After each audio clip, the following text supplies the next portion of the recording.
when MMA first started, right? And then it got popular. And then everybody was coming up with a show. And everybody had to outdo each other and try to be more crazy. And every show had a name like Blood in the Cage 5, Death in the Bloody Cage, right? And then every announcer said this. I always love this. 2 men enter, 1 man leaves. That's not really accurate, is it? Both guys leave. I mean, one guy leaves a little bit sadder than the other guy, but they don't pile up the fucking losers in the back of the cage or anything. Both guys get out. That would be weird, right? Like 12 guys at the end of the show, you got like your main event, and guys just trying to get out of the way. It's like, Nogueira shoots for a double, he trips over Cro Cop's right leg. Oh, that's gonna send him to the hospital. Good thing it was the left leg. He'd be headed to the cemetery. Isn't that right, Boss Ruben? I don't know why I channeled Mauro Ranallo for that, but I do love Mauro Ranallo. God, he's the greatest ever. Greatest ever. You know, because he's funny, and he's great voice. Right? Say anything. You guys remember Strike Force? Yeah. Oh, Gina Carano? Tanya Evander, right?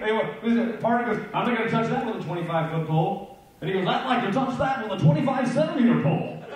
The collective fucking MMA world went, oh my God, Mauro, no! You can't say that! This is a live feed to millions of Americans. Never use the metric system. Now we're all scrambling to do the conversion to figure out exactly how big Mauro's dick is, right? And how much it weighs in stone. It's not right.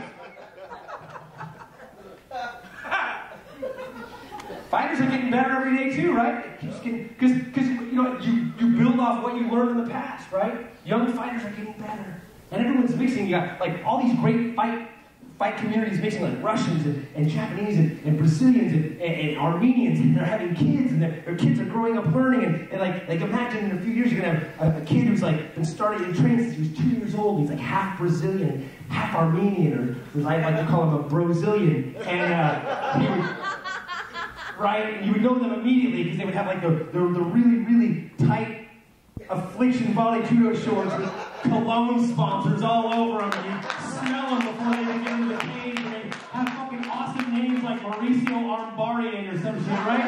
It's fucking cool.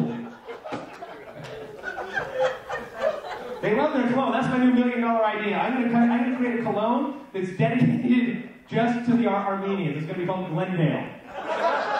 I'm gonna get like someone like Carl Parisian or someone to do the Glendale for the bros guy. That's gonna be my slogan. Anyway, I gotta get out of here, but before I do, one thing that I learned from MMA, I just learned this 2 weeks ago. I had a whole bunch of guys fight, and I was talking back and forth, and I don't like to text when I drive, so I have the voice text thing. So I was voice texting, you know, like say it, it dictates it, and I realized you have to immediately check before you hit send. Okay? Because somebody's going, how did your fights go? I go, oh, it was good. Everybody won. One guy lost, but it wasn't bad. He got stopped, he had a cut over his eye, and I go, it was a good stoppage. He had a really huge cut over his eye. About to hit send, and I look, and it says, one guy got stopped. It was a good stoppage. He had a really huge cock over his eye. Which could have been accurate had it gone to the ground, but it didn't, right? Because I would have been in the corner the whole time going, dude, you got a shrimp! You got to get the hell out of there! You've got a huge cock over your eye! It's like a 25-centimeter pole, I swear! It's giant! Move! Oh, shit! Anaconda choke. All right, folks, thanks. Good night. Appreciate it.